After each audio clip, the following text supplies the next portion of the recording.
Hi friends, it's Becky and I want to share a little tutorial with you today using some beads from the April Dollar Bead Box and Dollar Bead bag.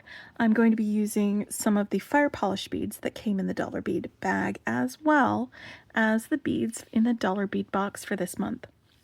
We have some gorgeous greens and some really beautiful ambery colors in this month's box. We also got these really great little tulip beads and some little 6 or 15 seed beads. And I've already done a tutorial on how to make this component.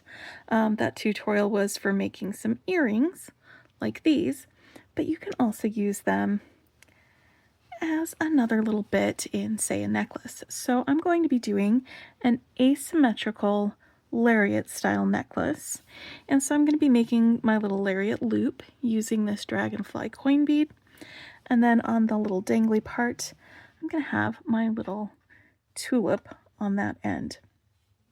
Now the tools that I'm going to be using for this are going to be chain nose pliers. I'm going to be using my 6-step bail making pliers, my flush cutters, and when I string this onto the beading wire, I'm going to be using my magical crimpers to crimp because that is my favorite way of crimping.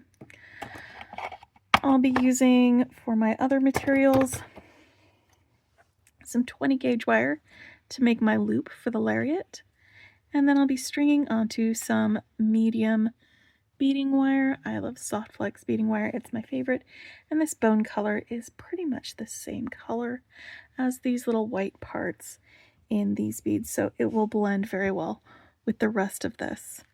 Now for this side of the necklace, the beads that I'm using are these chartreuse 3mm fire polish beads, these topaz white and green 6mm fire polish, and then these 4mm fire polish. I can't remember the name of these ones. Crystal Honey AB, I think that's what this one was. Really gorgeous beads. So that's giving me more of a lighter side. And then on both sides, I've got these olive colored fire polish beads as well. And then on the other side, this will be like the dark forest side, I'm going to be using these peridot and copper 6mm fire polish beads, these like crystal and copper 3mm fire polish beads, and these 4mm drooks that are this pretty green color. And I've just got them set in a pattern. It's basically the same pattern on both sides, but I've just substituted one color of beads for the other color of beads on the first side. So what I'm going to start with is my loop part. So we're going to make that with our dragonfly. I'm going to take my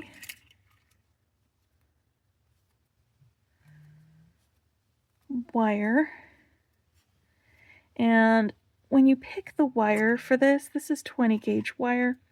You want to choose a wire that is the thickest wire that will fit on your bead without having to force it on there, or without putting the whole of the bead under pressure. I can force this onto 18 gauge wire, but I don't like that. I don't like it constantly being under pressure with that wire on there, and it fits nicely and spins well on 20 gauge, so that's why I'm using that one. All right, so I'm going to make a smaller loop up here. I'm going to use my bail making pliers for this so that I can have different size loops.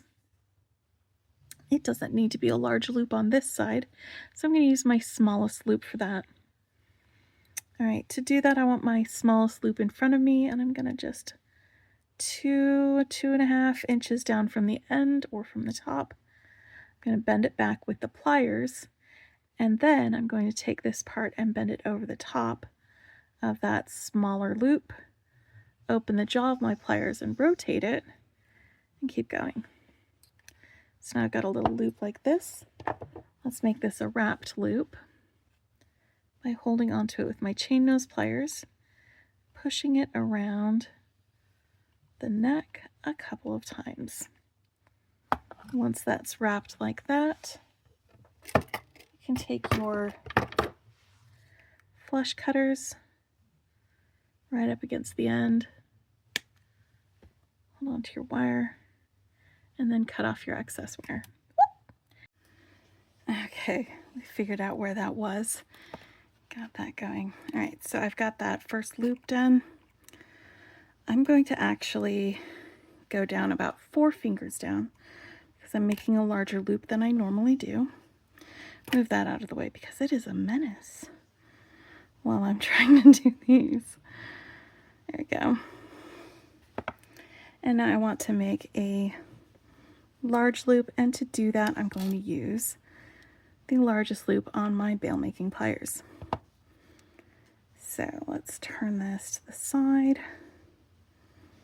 or give myself some room for wrapping by holding on to my wire right next to the bead, wrapping this or bending this over the top of my pliers so that, again, there's room for wrapping after I make my loop. And I'm going to use the largest loop on here. Just going to maneuver that right there. So this is on top of it. I'm going to push this over the top, keep it going all the way around until I am happy with that. There you go.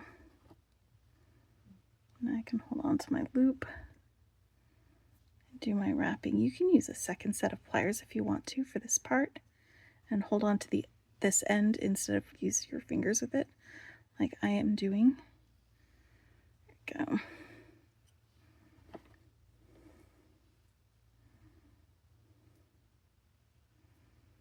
Now cut off my excess wire.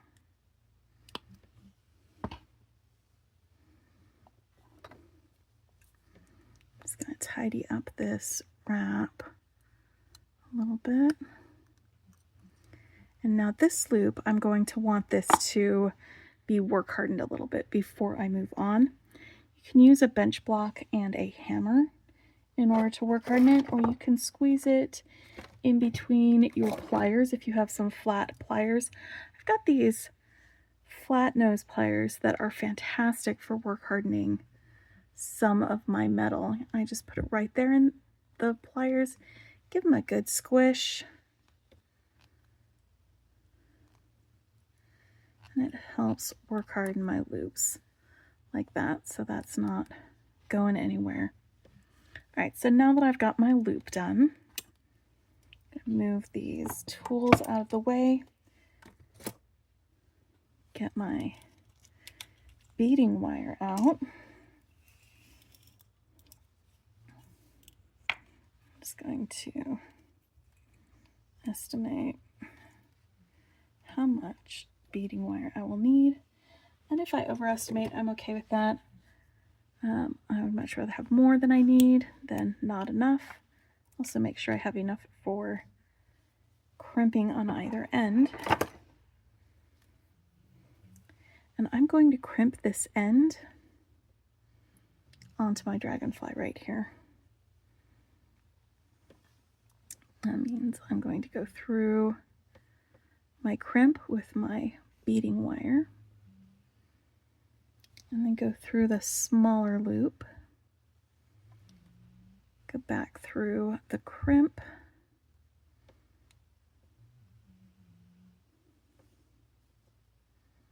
slide that up next to it, and now I'm going to use my magical crimper. And I love my magical crimper. There's nothing really magical about it. It's engineering, not magic. But it has this little concavity in it. If you center a 2x2 crimp tube, and it works with 2x2 crimp tubes and 0.018 and 0.019 beading wire, and not as much with other crimps, so it's the only crimps that this will work with, but I've got it centered in there, and I give it a little bit of a smush. It just kind of presses down the corners of the crimp, so then I turn it to another angle, give it another smush, and you can see that's not finished. go another angle, and I'm just making sure it's good and centered before I smush it. See, it's not closed yet, and now it is. And then you just want to just go around from every angle that you can. Open and then turn it and then close it, and then open and then turn it and then close it. When you do that, it smooths out the corners of the crimp where it had those sharp corners at first. And you're left with this little ball of crimp that is very strong. So that's why it is my favorite way of crimping, because now I don't have to worry about crimp covers or anything like that. Instead, I can just snip my wire next to my crimp and start stringing. So this part is going to be pretty easy. I'm just going to follow this path and string my beads on, starting with my 3mm bead, 4mm, 6mm, 4mm, 3mm, and then my big, see, is this 8mm? Let me double check my list. I feel like it's an 8mm.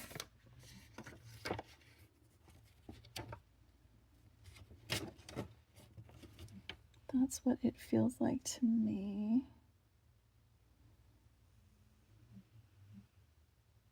It is 8mm. So that's going to get us all the way through to the other end.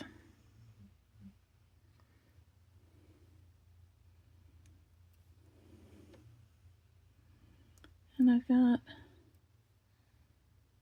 2 sections of this little repeat with my smaller 5, or my smaller fire polish beads between each of my 8mm fire polish beads, and then some along the back as well. So this is just going to take me a little while, I think, to string these along. But sometimes my friends like to just hang out with me while I'm making things and while they're making things. So I could skip forward to this, to the next little bit, or we could just keep stringing.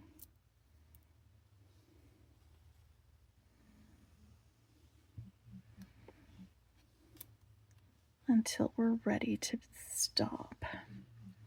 So I'm going to keep going. If you would like to skip past this part and get to the finishing, I'll put a timestamp in the description that you can follow along so you can sort of fast forward and get to the end.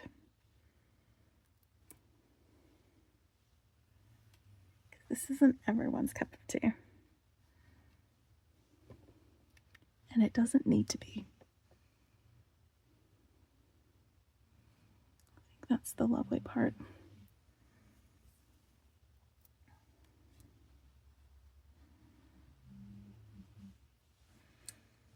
I really like all of the sparkle that I'm getting with these fire polish beads. Once again, this dollar bead bag just adds so much to the bead subscription from Dollar Bead Box, and it's very inexpensive too. It's only $8 for 8 strands of the beads, so in my opinion it's worth it. Why am I going over there when I've already got these lined up here? I don't know, friends. I was getting a little bit distracted by things.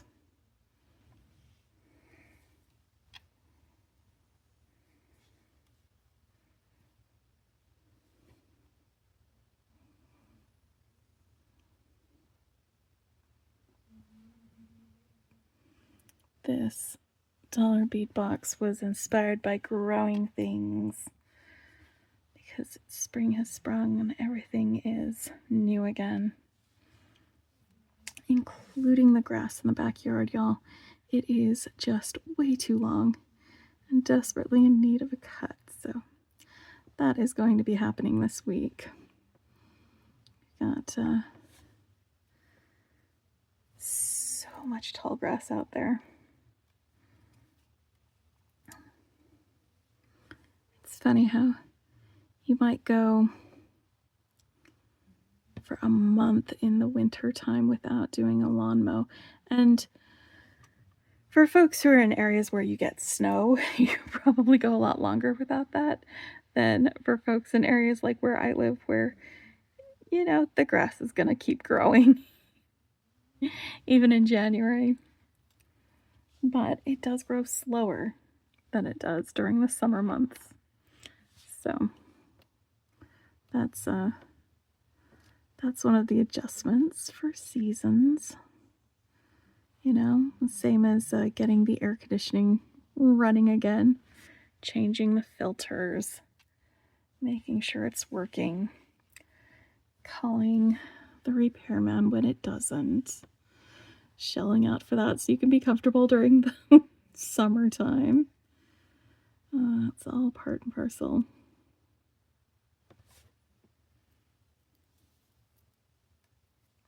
All right, so here's the transition from one half of this necklace to the other. I'm just double checking. Yes, so halfway, did a little fit check to make sure it'll fit over my head, because with the lariat going through here, it's not something that you're going to be able to open and close. It'll be an over the head necklace.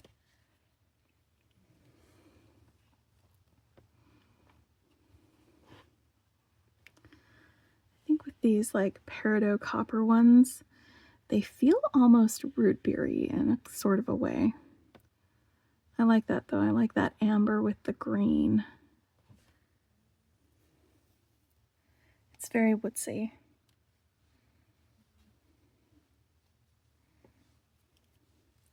I think that both of these sides of this asymmetrical necklace are super complementary to each other. Again, you've got like the dark and sort of more light on the other side, but it's sort of like a springy meadow with flowers, and then you've got sort of the darker wooded area or something. That's what's going on in my head when I look at these colors next to each other, at least. Maybe you see something different with these colors next to each other. I don't know.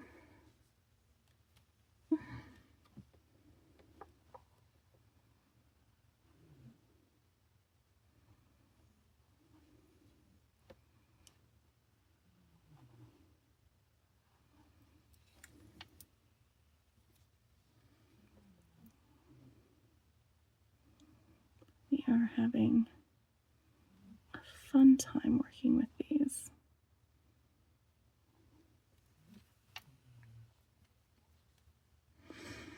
And just once more, when we get to this bit, if you want to see how I made it, I'll put the link to that tutorial in the description below. I'm going to be publishing both of these on the same day, so you shouldn't have to look too far for it if you can't find it in the description. But it was a lot of fun to make. Very quick.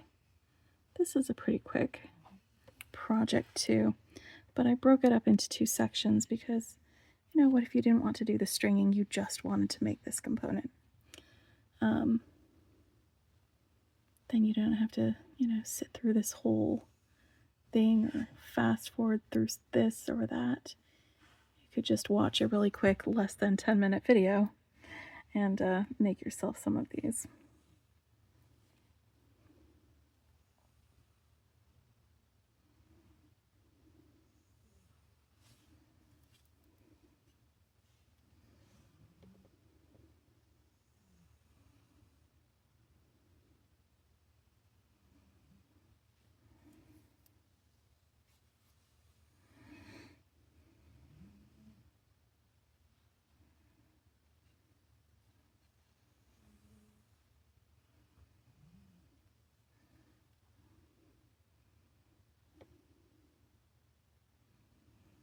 And sometimes I have trouble with asymmetry, like the brain, my hindbrain wants everything to match up.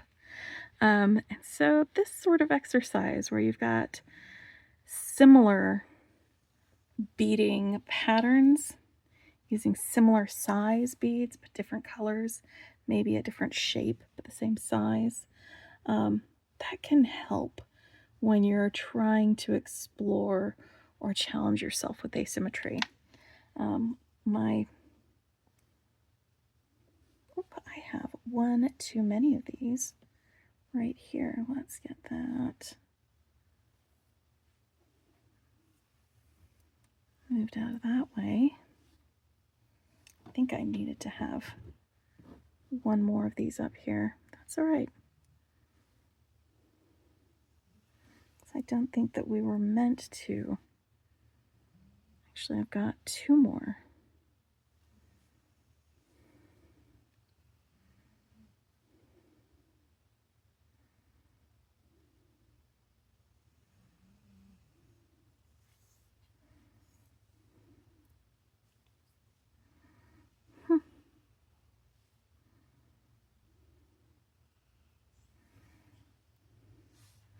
There we go. That's better.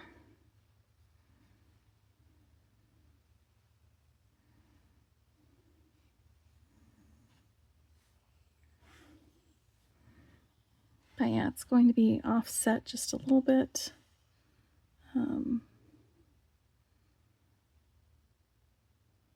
But it could definitely help if you have trouble with asymmetry, but you want to explore it. You want to do it in a way that might be less uncomfortable than something wildly different on one side than the other.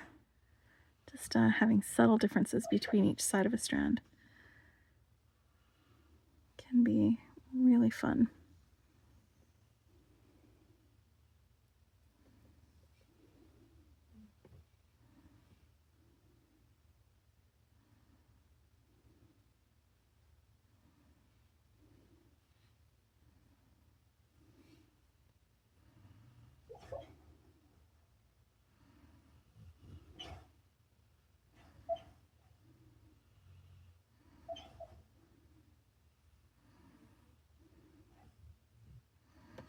Okay.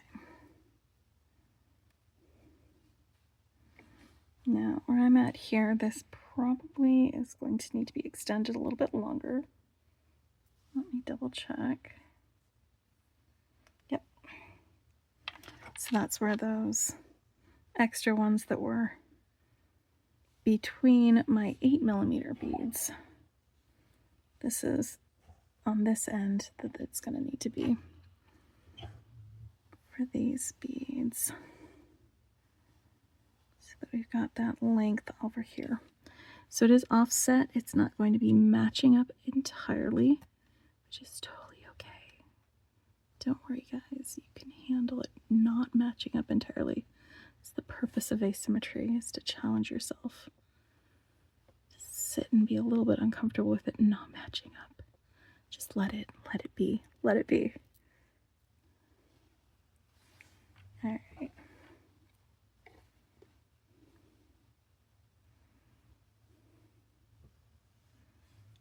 Now let me check my length.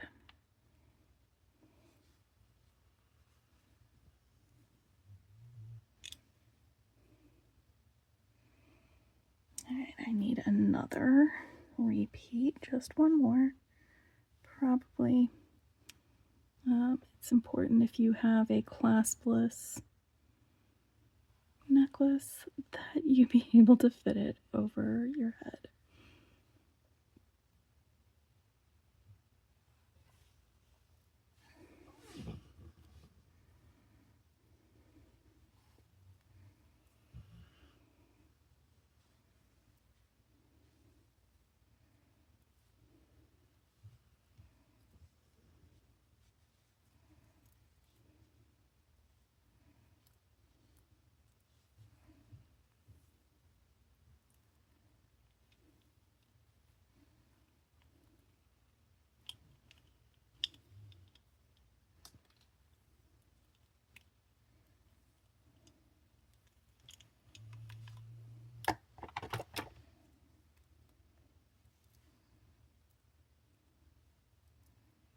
Nope, one more.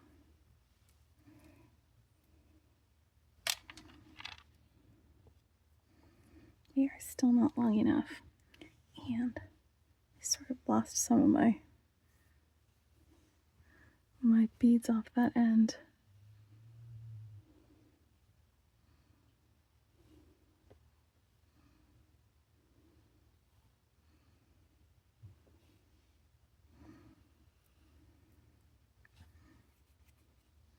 All right, perfect.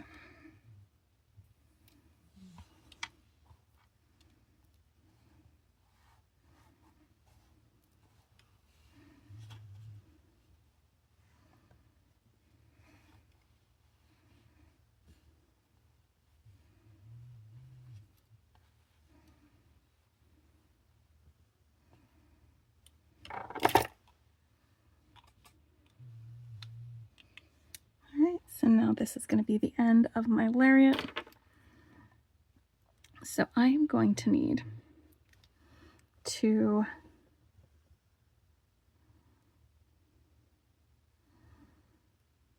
put my crimp on here. I'm going to need to go through this loop.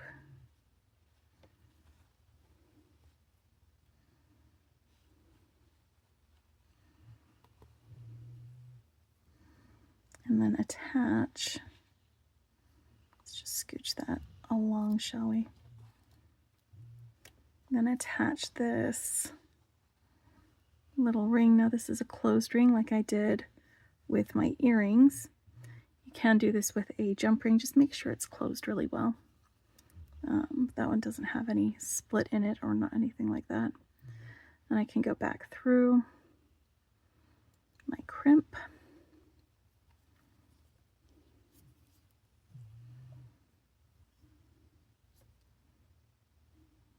That. I'm just going to crimp this the same way I crimped the other by getting it nice and centered.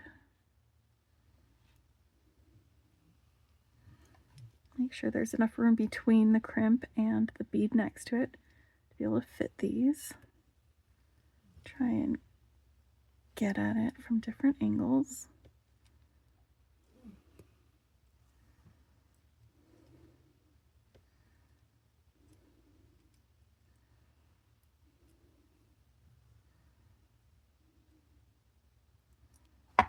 And once that's done, snip off your excess wire. I think I've got enough wire here for a bracelet actually. Maybe I will make one. Yeah, that'll make a bracelet. So now that we've got that, it is linked and looped. Fits right over the head if I take my glasses off.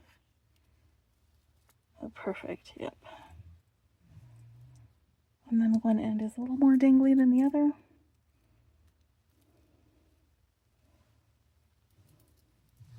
But you have a very nice little lariat style asymmetric necklace.